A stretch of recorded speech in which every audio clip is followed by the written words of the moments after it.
আমাদের তো দোয়া আছে, দোয়াতে হাত তোলাও আছে। এবার আসে প্রশ্ন আসে, একা একা হাত তুলবো না সম্মিলিত ভাবে? এটা একটা প্রশ্ন।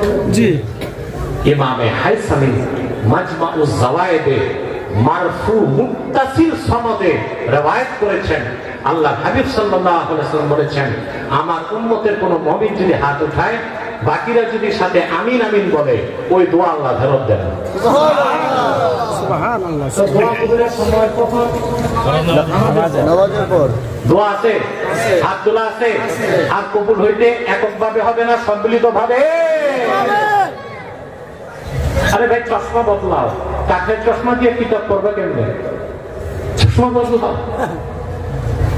এখন আসেন ভাই, প্রশ্ন আসে, দোয়া করলে যদি হাত তুলতে হয়, খাবারের পরে তো দোয়া আছে, দিদির কাছে গেল তো দোয়া আছে, কাপড় পরানো তো দোয়া আছে, লুঙ্গি পরার সময় যদি হাত উঠে তো লুঙ্গি যাবে।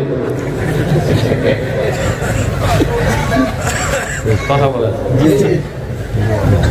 দোয়া দুই প্রকার, একটা মুতাওয়ারিদা আর একটা গায়রু মুতাওয়ারিদা।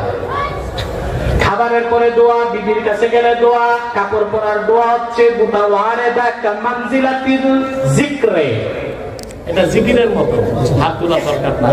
কিন্তু আযানের পর, নামাজের পর, ওয়াজের পরে দোয়া, একটা মানজিলাতিস সুআল। সুবহানাল্লাহ। এই জন্য আদব হচ্ছে হাত তোলা।